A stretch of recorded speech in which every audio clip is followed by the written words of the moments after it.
जय हिंद दोस्तों, स्वागत है आपका ऐसे कंसेप्ट एजुकेशन पे। आइए आज हम लोग आज से टॉपिक बाय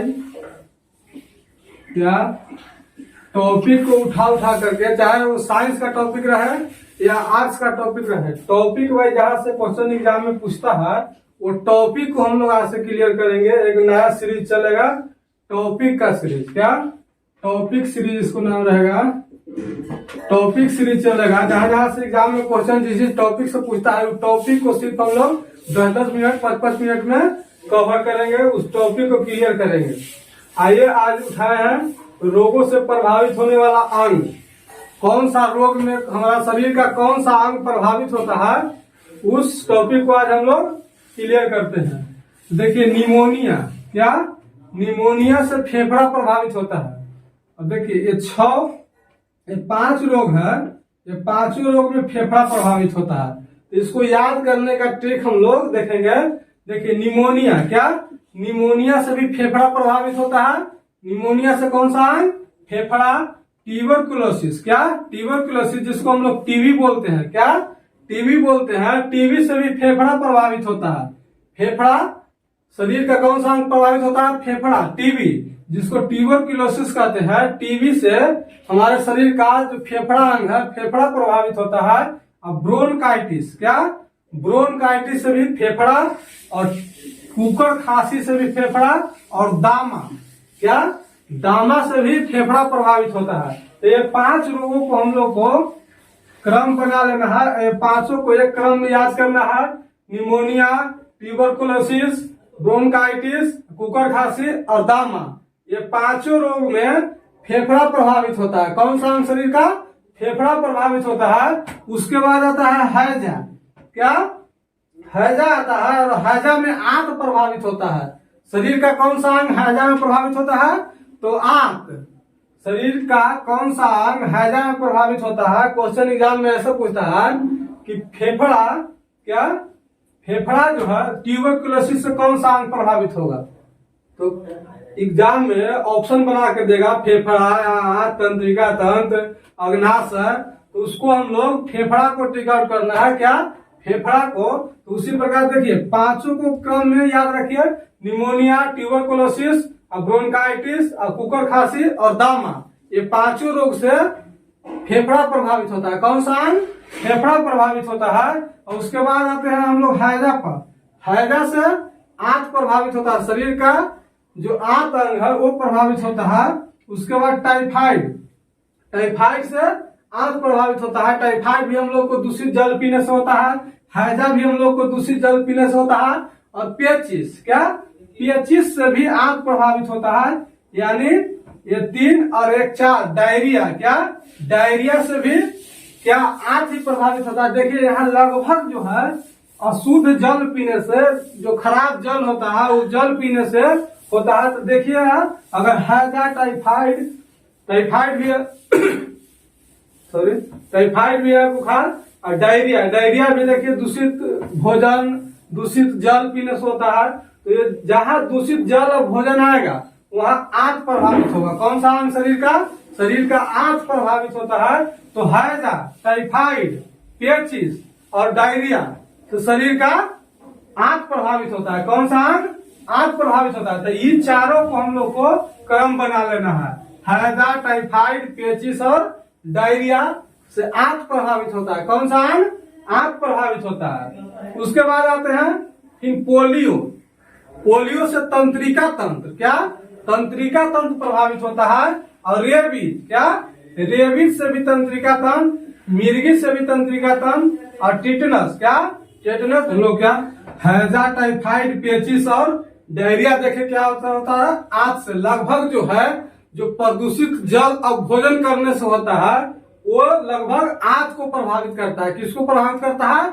आंत को। तो हैजा, टाइफाइड, पेचिस और डायरिया जो है ये 4 जो है रोग आंत को प्रभावित करता है। किसको? आंत को प्रभावित करता है। और पोलियो, रेबीज और मिर्गी और टिटनस, क्या टिटनस जो है वो 4 तंत्रिका तंत्र को प्रभावित करता है। किसको प्रभावित करता है?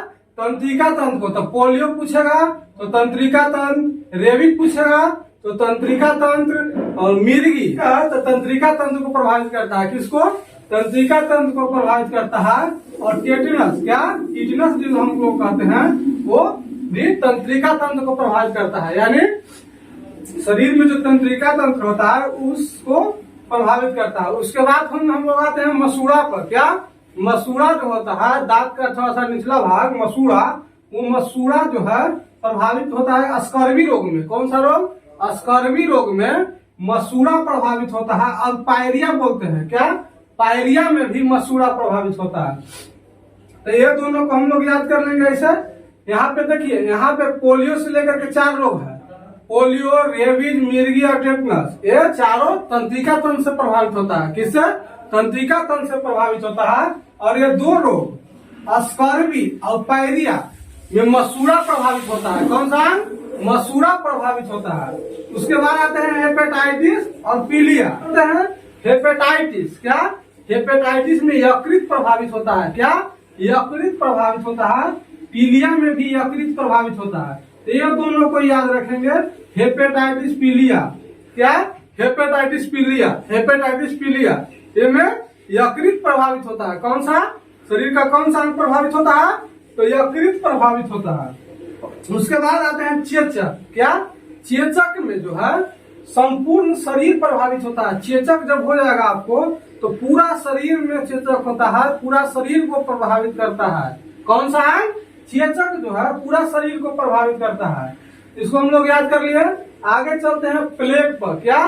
प्लेग जो है वो प्लेग में जो है आरबीसी प्रभावित होता है, हो जाएगा। मलेरिया से होता है आरबीसी और तिल्ली प्रभावित होता है। मलेरिया मच्छर के काटने से होता है, जानवे करते होंगे आप लोग। मलेरिया से आरबीसी एवं तिल्ली प्रभावित होता है। आरबीसी लाल रक्त कणिकाएं एवं तिल्ली मलेरिया से प्रभावित होता है। मधुमेह आते हैं। क्या? मधुमेह, मधुमेह जिसको डायबिटीज हम लोग कहते हैं, मधुमेह से अग्नाशय प्रभावित होता है। क्या? शरीर का कौन सा अंग? अग्नाशय जो है मधुमेह से प्रभावित होता है। तो देखिए यहाँ दोनों को याद रखिएगा, प्लेग और मलेरिया। क्या? प्लेग और मलेरिया में आरबीसी ही चलेगा, लाल रक्त कणिकाएं ही चलेगा, रेड ब्लड सर्कुलेशन ही चलेगा, यानी आरबीसी ही। उसके बाद मलेरिया में कभी कभी तिल्ली भी जाता है। देखिए ध्यान रखिएगा, मलेरिया में तिल्ली से भी प्रभावित होता है उसको। उसके बाद आते हैं मधुमेह पर। तो मधुमेह में अग्नाशय, कौन सा अंग शरीर का? अग्नाशय प्रभावित होता है। उसके बाद आ जाते हैं ग्वाइटर। क्या? ग्वाइटर से गला प्रभावित होता है। थायराइड ग्रंथि यहाँ होता है, गला थायराइड ग्रंथि होता है। ग्वाइटर जिसको घेंघा रोग कहते हैं। तो घेंघा रोग, क्या? घेंघा रोग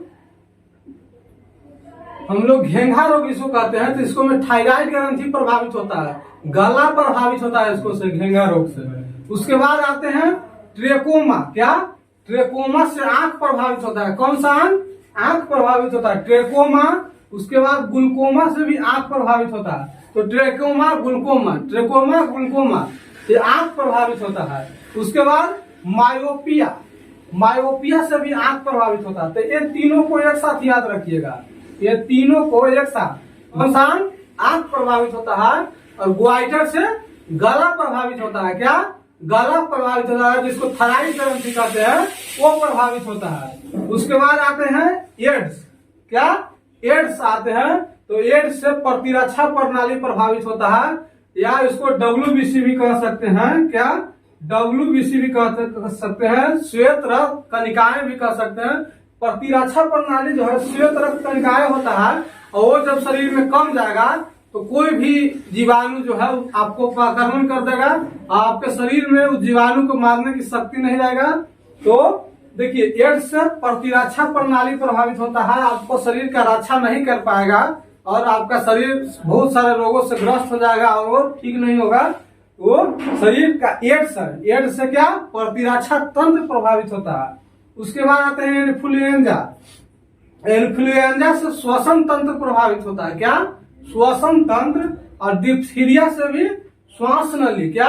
श्वास नली जो होता है हम लोग को, वो श्वास नली डिप्थीरिया में प्रभावित होता है। और इन्फ्लुएंजा में श्वसन तंत्र प्रभावित होता है, मतलब पूरा श्वसन तंत्र, जहां से हम लोग श्वास लेना शुरू करते हैं वो पूरा श्वसन तंत्र जो है वो डिप्थीरिया से प्रभावित होता है, सॉरी इन्फ्लुएंजा से प्रभावित होता है, डिप्थीरिया से श्वास नली प्रभावित होता है। उसके बाद आता है मेनिंजाइटिस। क्या? मेनिंजाइटिस। मेनिंजाइटिस से हम लोग को मस्तिष्क प्रभावित होता है। कौन सा? मस्तिष्क प्रभावित होता है। उसके बाद आता है कालाजार। कालाजार से अस्थिमज्जा प्रभावित होता है। कौन सा? शरीर का अस्थिमज्जा प्रभावित होता है। इस वीडियो को आप लोग एक बार नहीं 2 बार कम से कम आप लोग देख लीजिएगा। उम्मीद करते हैं वीडियो बहुत उपयोगी है। हर एक एग्जाम में लगभग यहाँ से एक क्वेश्चन पूछा जाता है। तो अब हम लोग ऐसा ही टॉपिक शुरू कर रहे हैं। टॉपिक वाइज जहां जहां से जो जिस टॉपिक से स्टैटिक टाइप के जो टॉपिक है, चाहे तो वो रहे आर्ट्स में रहे या साइंस में रहे, जो टॉपिक हम लोग को छोटा छोटा टॉपिक है वहां से एग्जाम में क्वेश्चन टपकता ही है, उसको हम लोग अब कवर करेंगे। उसको टॉपिक का बना देते हैं प्लेलिस्ट, और उसको मैं सारा 5-10 मिनट का, 5-5 मिनट का, 10-10 मिनट का टॉपिक सब उसको हम लोग सेव करते जाएंगे। और यहाँ से एग्जाम में क्वेश्चन, हर एक एग्जाम में मोटा मोटी क्वेश्चन पूछवे करता है हर एक एग्जाम में। तो वैसा वैसा टॉपिक को हम लोग क्लियर कर लेते हैं, और उस एग्जाम में जाने से पहले उस टॉपिक को एक बार रिवाइज करके जाना है। और कॉन्सेप्ट तो हम लोग को चलता ही रहेगा। जिस तरह से हम लोग को कॉन्सेप्ट है, जैसे कॉन्सेप्ट एजुकेशन, कॉन्सेप्ट हम लोग को चलता ही रहेगा। साइंस भी कॉन्सेप्ट के थ्रू पढ़ाएंगे, बहुत ही ठीक ढंग से बढ़िया कॉन्सेप्ट के साथ पढ़ाएंगे। वो कॉन्सेप्ट आएगा जब हम लोग को आर्ट्स खत्म हो जाएगा, जब साइंस में चलेंगे तो कॉन्सेप्ट से साइंस भी होगा। मगर एक खाली सिर्फ टॉपिक का एक सीरीज हम लोग को चल रहा है, और वैसा वैसा टॉपिक का सीरीज चलाएंगे। उस टॉपिक को उठाएंगे जहां से हर एक एग्जाम में क्वेश्चन बनता है। उम्मीद करते हैं वीडियो पसंद आएगा, और वीडियो पसंद आएगा, सीरीज पसंद आएगा तो वीडियो को लाइक, शेयर, कमेंट और चैनल को सब्सक्राइब जरूर कर ले। धन्यवाद।